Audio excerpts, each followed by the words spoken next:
Every time they fire a cruise missile, there's several millions and millions of dollars that has to be replaced. And when Obama launched, I think, the largest number of missiles, the defense manufacturers just rubbed their hands with glee. Exactly. And it's not like they just hoped they sent it. No. I'll bet my bottom dollar that Obama was told, do this. Yep. And he wasn't so innocent. Do this because these guys need to produce more bombs. Yeah. Bang. Let's go kill people. It's very frustrating. And Jimmy Dore always says, Obama dropped, they used to call him Obama, like bomb. Like he dropped so many bombs on Syria, he ran out of bombs. And that's because then they had to restock the inventory. Meanwhile, he's flying bombs over, but the American military, the aircraft, the tanks, the rest of it, they were cannibalizing aircraft to keep whatever aircraft they had in the air. They had aircraft that should have been, airframes that should have been retired years ago. And they were actually they were cannibalizing part of the squadron in order to keep a few planes up. Yeah. And so this military-industrial complex, it depends on who's got it. There are so many inputs to this, folks. You really, if you try to do a stakeholder analysis of the inputs to the White House or any national leader, you couldn't do it. The picture becomes like a spider web and you just can't follow the chain. It's just so difficult. What you've got to understand about the military-industrial complex is these are the people that fund the parties, that fund the politicians, and then they expect payback in the sense that their weapon systems will be used. There's a book written in 1935 by Major General Smedley Butler, and it's entitled War is a Racket. And even back then he knew that the wars were being fought in order to expend munitions and weapon systems in order to keep the military-industrial complex going.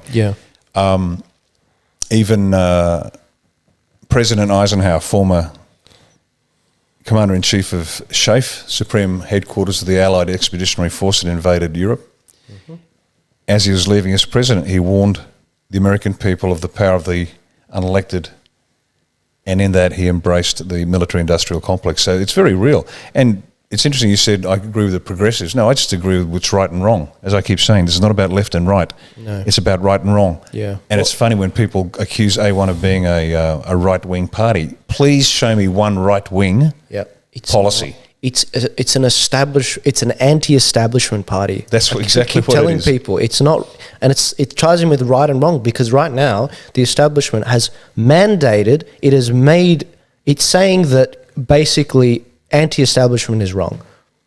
The non-narrative is wrong. That's what they're saying. They want you all to shut you down. Yeah, big tech.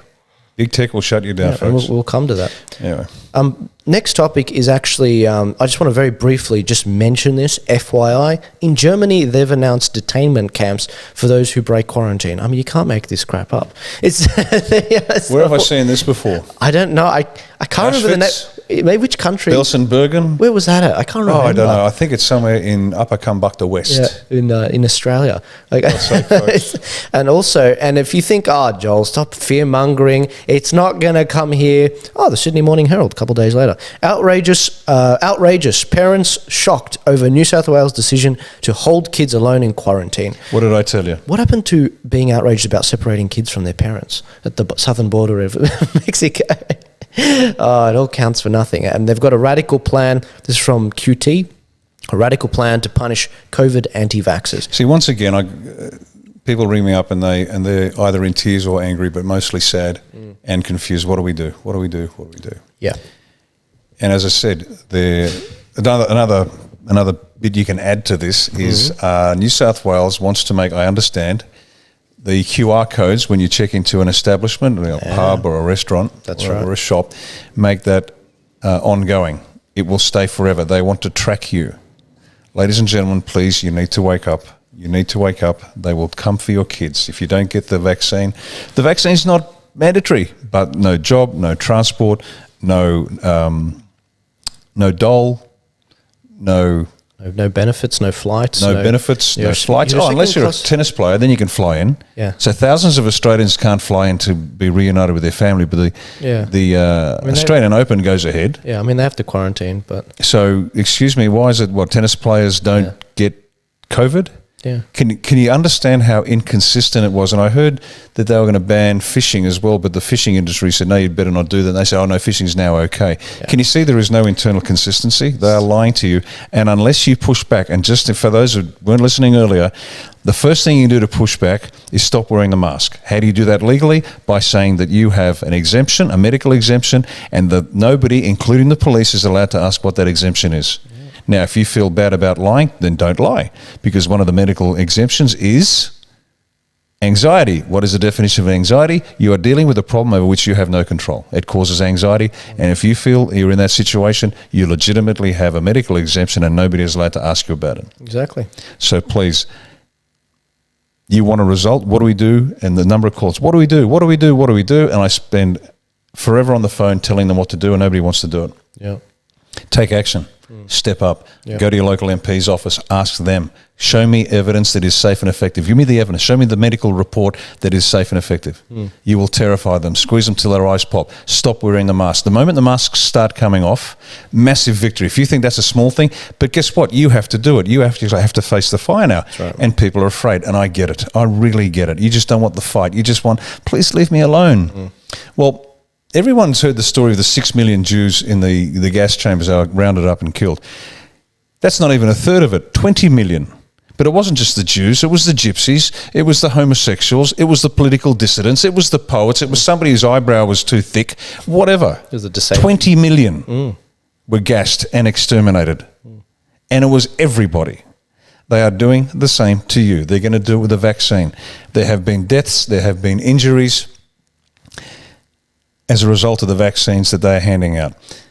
And I was told that rural Australia is getting one of the vaccines that only scored 3 out of 7 peer review, as opposed to the city are getting the 4 out of 7. Now, it's almost like they want to strip the rural areas of the population. Now, who said that? Oh, it was me. That's why they're stripping the country so they can be handed over to communist China, and the big corporate farms come in and they run it. I knew this was happening about 7-8 years ago because I was watching the news headlines, and in the Middle East, it wasn't here, I was in the Middle East at the time, food security, new big issue. And I thought, oh, here we go. Here we go. Food security. What food security? Of course we've got food security. We've got more farms than we... Oh, no, we don't. They've all been closed down. Yeah, exactly. So they're going to starve you. They're going to strip the countryside of people via the vaccine, force everybody into the city, and away we go. Folks, I don't know how many times we can say it. Let's see. I suspect that tens of thousands of Australians will die as a result of the vaccine before somebody does something about it, before the people stand up. Tens of thousands will die here, hundreds of thousands will die overseas, and eventually people will push. And you know why they're pushing it here? Because we are more compliant. The Europeans are fighting back. The South Americans are fighting back. The Americans are fighting back. And Australia, the brave souls of Australia, just want to be left alone. Interesting. Over what time period do you reckon tens of thousands in Australia? Oh, give it... the course of the couple of years? Couple of years, okay. Couple of years. Well, we'll revisit that prediction in 2 years. Hopefully he's wrong. Well, I'm hoping we'll be in power before 2 years is up. Yeah, that's for sure. Okay, guys.